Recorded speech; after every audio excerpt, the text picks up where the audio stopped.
Maioria dos ônibus não circulou hoje pela manhã na capital. E os rodoviários querem mais segurança dentro dos coletivos. Corpos das vítimas do desabamento de um prédio em São Paulo são velados em Imperatriz. Outros foram encaminhados para mais 3 cidades do interior do estado. Os operários saíram do Maranhão em busca de trabalho no sudeste do país. Essa é a realidade de milhares de maranhenses que deixam o estado para atuar no setor da construção civil. E veja também, empresários maranhenses participam de debates sobre a nova lei que garante concessão de terminais de portos públicos à iniciativa privada. Agora, no Guará News.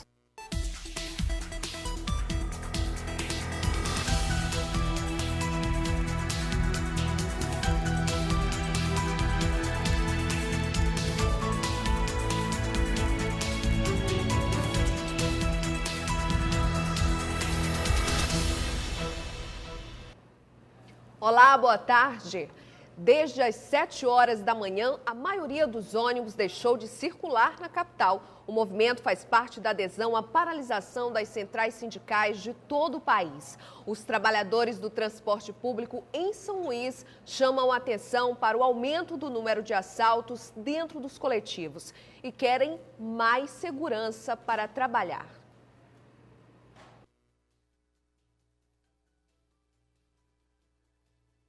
Às 7 horas da manhã, táxis, mototáxis e carros particulares que fazem o transporte de passageiros foram as opções de muita gente que precisou pegar ônibus na manhã desta sexta-feira.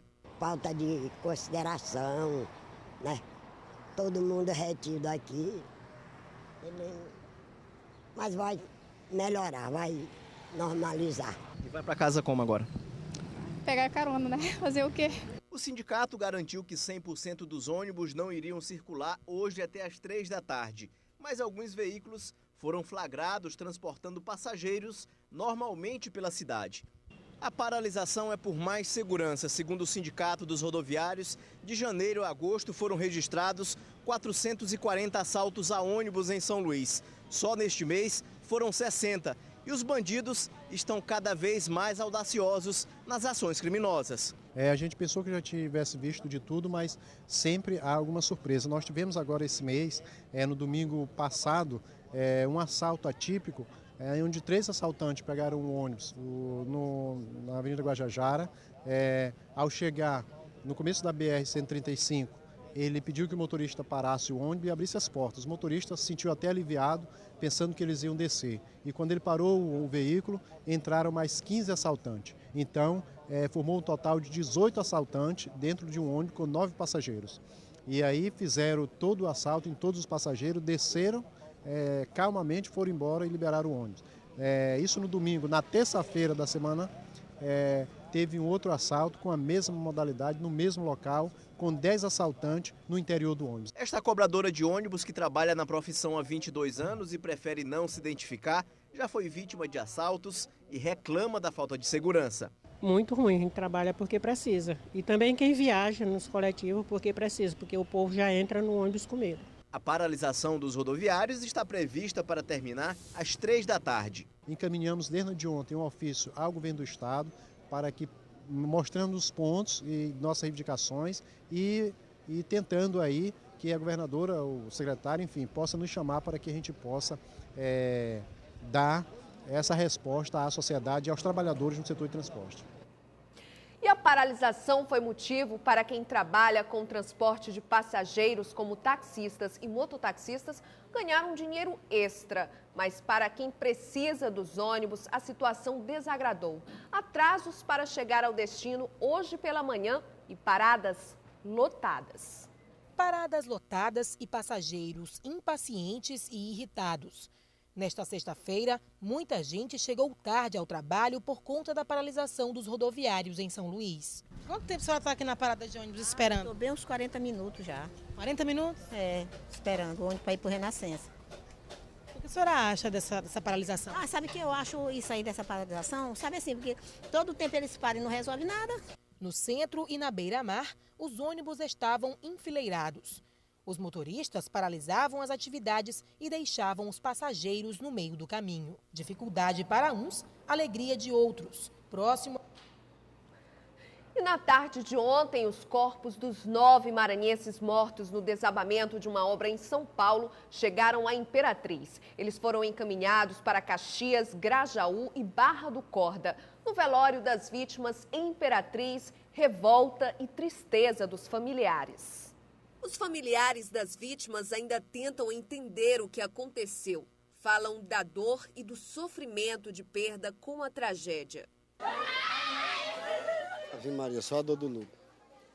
Mas melhor porque os amigos me conformam. As amigas me conformam. Deus me conforma. Eu estou vencendo a batalha. Eu vou vencer porque Deus é um pai. Na casa do marceneiro Raimundo Barbosa de Souza, parentes não conseguiam controlar a emoção. Muitos desmaiaram. Para o pai da vítima, difícil é encontrar palavras para falar sobre o que aconteceu. Isso é um momento que eu não desejo para ninguém. O que eu quero é que nenhum pai de família esteja passando o que eu estou passando hoje.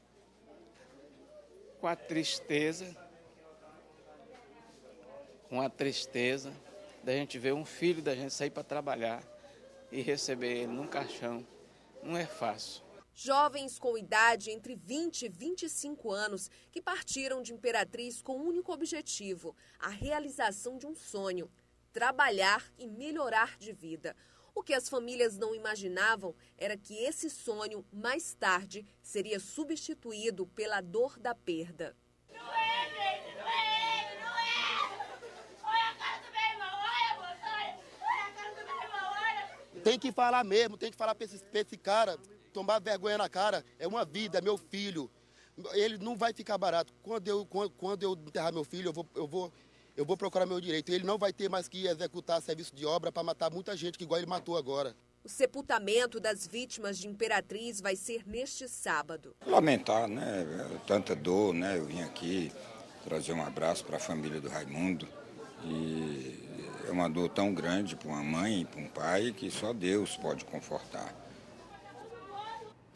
Centenas de trabalhadores maranhenses deixam o estado em busca de melhores salários em outras regiões do país. Foi o que aconteceu com os operários mortos no desabamento de um prédio em São Paulo. Mas grande parte cai em golpes de aliciadores que prometem muitas facilidades, mas não cumprem. Até o transporte dos operários é feito de forma irregular. E quando chegam para trabalhar, ficam sem contratação formal. A Procuradoria Regional do Ministério do Trabalho do Maranhão investiga 33 ações de suspeitas de aliciamento de mão de obra de maranhenses para trabalharem no corte da cana no Centro-Oeste e na construção civil no Sudeste do país. Os aliciadores, conhecidos popularmente como gatos, reúnem trabalhadores, principalmente no interior do estado, com falsas promessas de serviços e sem as garantias das exigências estabelecidas na legislação trabalhista. Com relação à falta do cumprimento das normas, né? É o contrato de trabalho que não é celebrado aqui na origem, é a questão do transporte irregular, por veículo irregular, não identificado, a ausência da certidão liberatória, que tem que ser expedida pelo Ministério do Trabalho. Pedreiros, pintores e carpinteiros são os profissionais mais procurados pelos aliciadores que recrutam mão de obra no Maranhão. Mais de 30 mil pessoas trabalham na construção civil em São Luís. Os baixos salários, que variam de R$ 717 a R$ 1.141, estimulam os trabalhadores maranhenses a procurarem melhores salários em outras regiões do país. O Sindicato dos Trabalhadores da Construção Civil de São Luís não tem números oficiais de quantos profissionais do setor saíram do estado para outras regiões, mas reconhece que as propostas tentadoras levam os trabalhadores a cometerem erros quando saem do Maranhão para aventurar melhores salários em outros estados. Pessoas, como você acabou de frisar, que são chamadas de gatos, vêm de outros estados aqui para o Maranhão, oferecendo mil maravilhas às vezes para o trabalhador, dizendo que emprego melhor, salário melhor, e com isso conseguem iludir o trabalhador, às vezes deixa uma merrecazinha em carro para a família do trabalhador e leva esse trabalhador para fora. Quando chega lá, a coisa é o contrário, ele fica lá empenhado, sem poder mais voltar para a família. A orientação do Ministério Público do Trabalho é que as pessoas que forem recrutadas exijam a assinatura do contrato de trabalho antes da viagem para outra região. Bem, é preciso ter cuidado com as falsas promessas. O trabalhador, para sair daqui, ele tem que ter o contrato já celebrado aqui na origem. certo? Com a identificação do seu empregador, do salário que ele vai receber. Veja, logo depois do intervalo, empresários discutem a nova lei dos portos.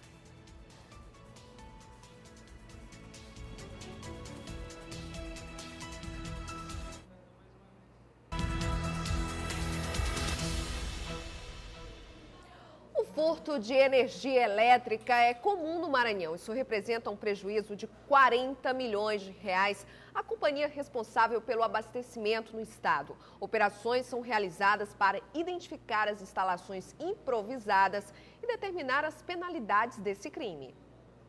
No centro de São Luís, é muito comum flagrar pessoas furtando energia elétrica. Nos locais onde o crime acontece com maior frequência são nas praças, onde são instaladas as barracas de vendedores ambulantes.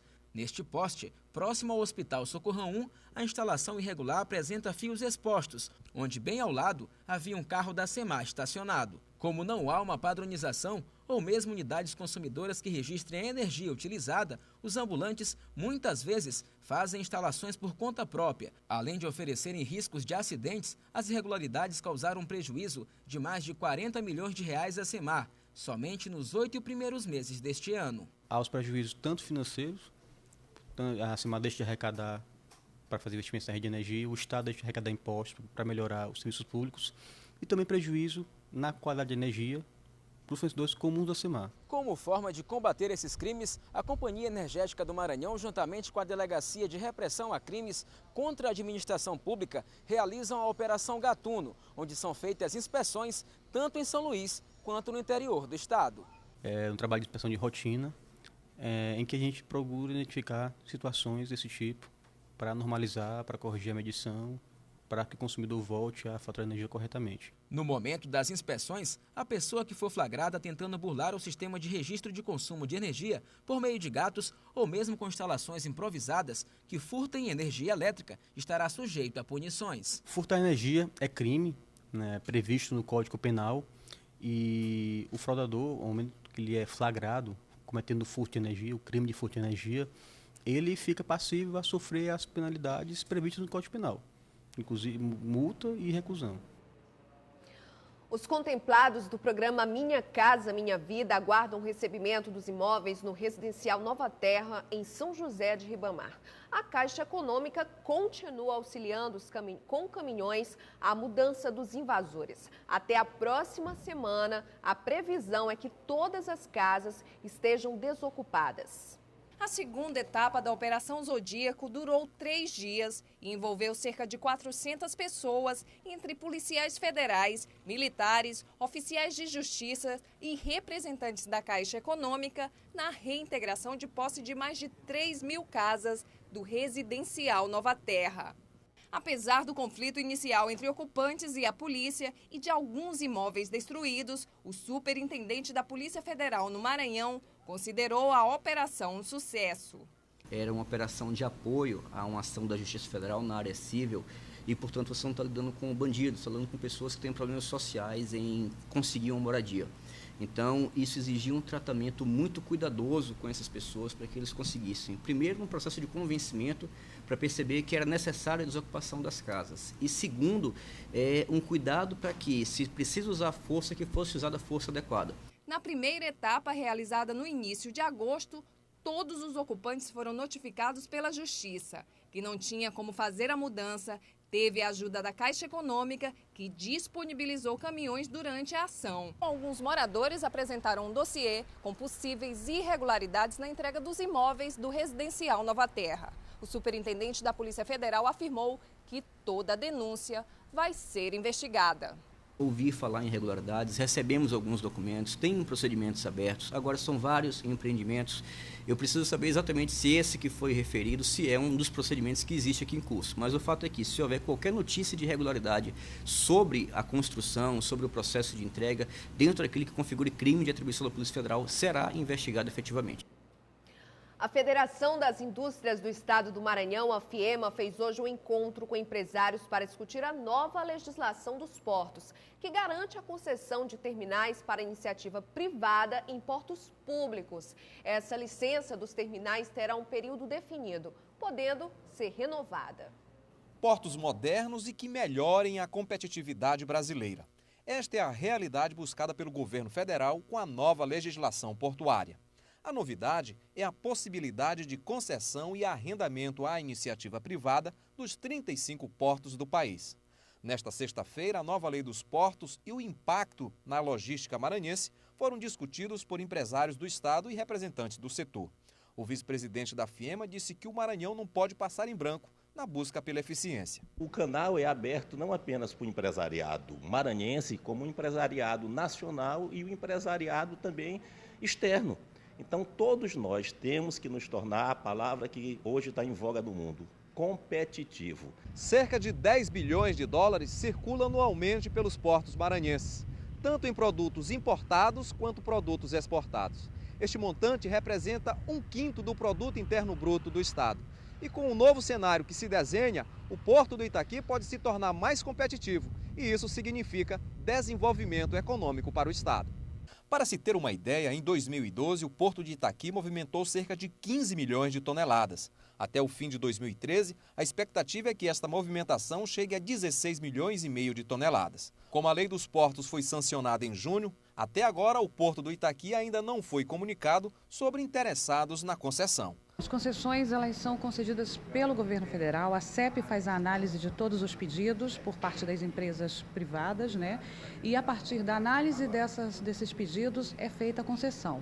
No caso do Maranhão, ainda não foi, pelo menos a IMAP não recebeu nenhum comunicado ainda de concessões para o estado do Maranhão. Durante a palestra, o consultor de projetos João Emílio Freire falou que os portos brasileiros precisam superar a ineficiência e a baixa qualidade na infraestrutura. Não existem, a parte do governo, dados estatísticos sobre o que está ocorrendo. Nós não sabemos quantas estações foram licenciadas, nós não sabemos quantas instalações de apoio estão licenciadas, nós não sabemos quantos terminais estão licenciados.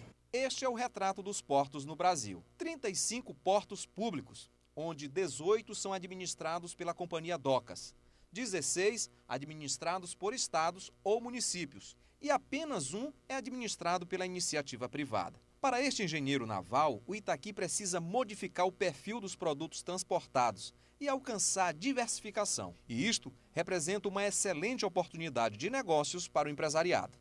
Basicamente, 90% da carga que passa por aqui é minério de ferro, da Vale do Rio Doce. O que é necessário é que o resto do porto, né, as outras cargas também tenham o mesmo acolhimento. Encerra hoje a campanha nacional de multivacinação para crianças menores de 5 anos de idade. Em São Luís, 11 vacinas foram disponibilizadas em 69 postos de saúde. Mas até ontem, no Maranhão, das 83 mil crianças que deveriam ser imunizadas, somente 15 mil receberam as doses. Isso representa menos de 30%, mas ainda dá tempo para atualizar a caderneta de vacinação. As unidades de saúde ficarão abertas até às 5 horas da tarde. A seguir, lançada a biografia de um dos maiores empresários do país.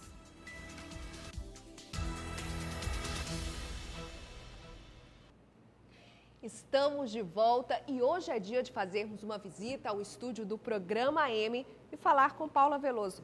Olá, Paula, boa tarde para você, bom fim de semana. Tô sabendo que o Michael Jackson não morreu, que ele está aí hoje no Programa M. Menina, que hoje esse programa, Bianca, tá recheado. Boa tarde. Hoje aqui a gente fala, primeiro a gente vai falar sobre um assunto que é bem delicado e que normalmente traz uma fase traumática na vida de muitas mulheres, o divórcio. A psicóloga Giana Moana conversa com a gente sobre os assuntos e aponta aí atitudes que podem boicotar o seu relacionamento e levar ao fim do casamento, além de dar umas dicas aí para superar esse momento difícil. Pois é, tem também o tributo ao rei do pop. Eu recebo o cantor Jamilson Jackson, que faz um show em homenagem a um dos maiores ícones da dança e da música pop, que é o Michael Jackson. Ele está hoje aqui no programa, gente. Tudo isso e muito mais daqui a pouquinho comigo. Mas agora eu vou deixar com vocês aí no Newsroom. Um bom trabalho, Bianca, e um ótimo fim de semana. Obrigada, Paula. A história de um dos maiores empresários do país está no livro da autora Joyce Cavalcante, lançado ontem em São Luís. Uma lição de empreendedorismo de um brasileiro que deixou o país, mas voltou para concluir um sonho e criar uma das maiores redes hoteleiras. O empresário recebe os abraços e o carinho dos amigos, que ele conquistou ao longo da vida e da carreira profissional. Amigos que ajudaram a construir uma vida marcada por fascínio e cumplicidade, que hoje conquista a admiração de todos. O pai foi para ele uma pessoa, marcou a vida dele, porque foi uma pessoa praticamente um pai para ele, um amigão. E essa amizade, o que é bonito, e ele não se esquece dessa amizade. E sempre que ele está aqui, ele procura estar sempre da gente, tudo. Então eu quero bem ao Zé Hugo, assim como se fosse o irmão mais velho.